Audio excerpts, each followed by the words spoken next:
Je me trouve à l'hôtel de ville de Baie-du-Fèvre où je m'apprête à aller rencontrer le maire de la municipalité pour parler d'une vidéo promotionnelle visant à accueillir de nouveaux arrivants. Au départ, la vidéo, le but était de faire la promotion de notre municipalité, bien sûr, parce qu'on était en dévitalisation depuis de nombreuses années, en ce sens que la population est en décroissance. Et puis là, on avait acquis des terrains pour faire des lotissements, puis on voulait faire la promotion du village pour que des gens puissent venir s'installer chez nous.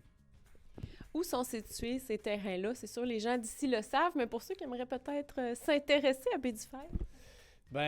Rapidement, là, c'est en arrière de l'église, en fait. Là, c'est des lots qu'on avait acquis il y a plusieurs années, qui n'étaient pas lotis, effectivement, qui étaient en friche, si on peut dire. Là. Puis, c'est carrément dans le périmètre urbain, en plein cœur du village. Quel service on a ici à Baie-du-Fèvre? À Baie-du-Fèvre, on a un dépanneur, bien sûr, mais on a aussi une quincaillerie quand même, qui est quand même bien appréciée là, de nos citoyens, puis des gens d'alentour, comme de raison.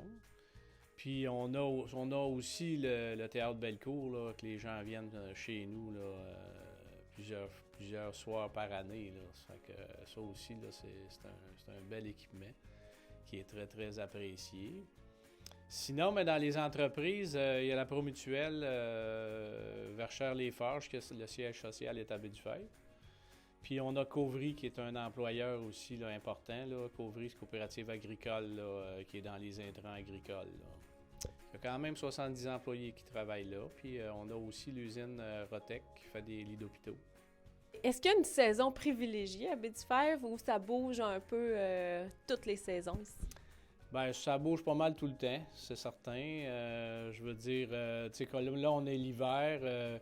Il va y avoir un challenge hivernal. C'est des compétitions de 4 roues, de quad, là, qui font un parcours.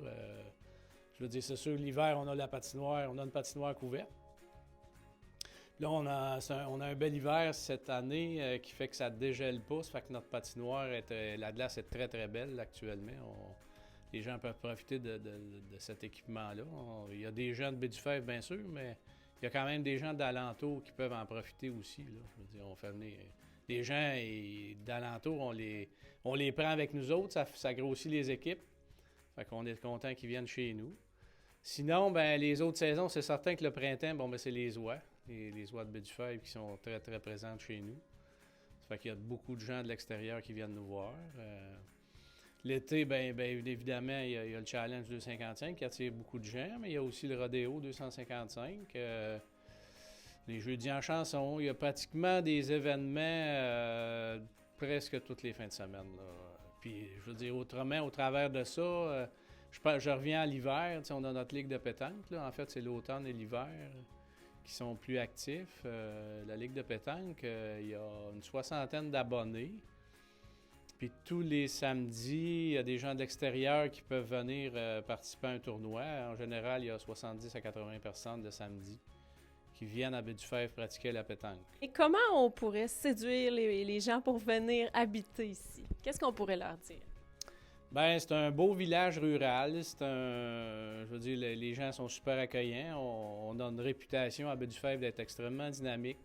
Beaucoup de bénévolat. Les gens qui arrivent chez nous se font souvent prendre au jeu de participer avec nos citoyens à faire du bénévolat. Comme dit, on a beaucoup d'activités. Ça prend des gens pour organiser ça, ces choses-là.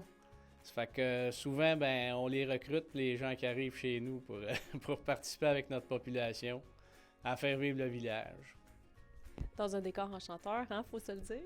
Absolument. Je veux dire, on a une particularité. Bien sûr, on a le lac Saint-Pierre, mais la plaine d'inondation le printemps, c'est quand même quelque chose à voir, quelque chose à vivre. On a une belle agriculture qui est pratiquée dans nos rangs. L'agriculture est extrêmement dynamique parce qu'on a de très bonnes terres puis des terres qui sont planes.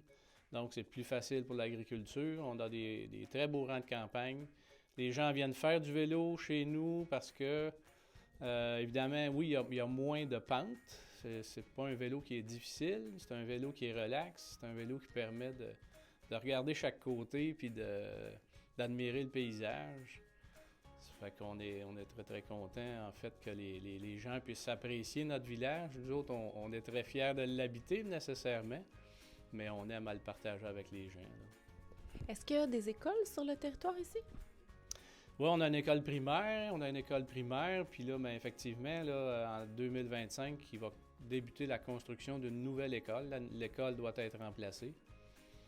Ça fait qu'il y a une nouvelle école qui va être en construction qui va être terminée à la rentrée 2026, en fait, là. Donc, c'est un beau mandat que vous avez comme maire. Vous êtes fiers de faire ça. Oui, on est super contents, là. Disons que sur les réalisations que le conseil municipal a faites dans les dernières années, ça a vraiment dynamisé le village.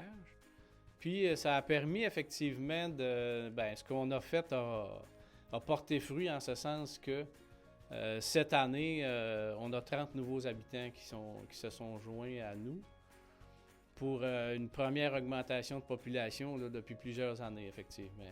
Je vais en profiter pour vous demander sur quel projet travaille la municipalité en ce moment? Bien, actuellement, c'est ça. On a quand même encore d'autres terrains qui vont être disponibles. Actuellement, ces terrains-là, on ne peut pas les vendre parce qu'il faut prolonger le réseau d'égouts. Ça fait que c'est à ça qu'on s'attaque, effectivement. Puis on a une mise aux normes à faire pour notre système de traitement des eaux usées. Fait que ça, c'est un gros travail qui demande beaucoup de temps, beaucoup d'efforts. Fait que c'est à peu près là-dessus, effectivement, qu'on est concentré actuellement, là.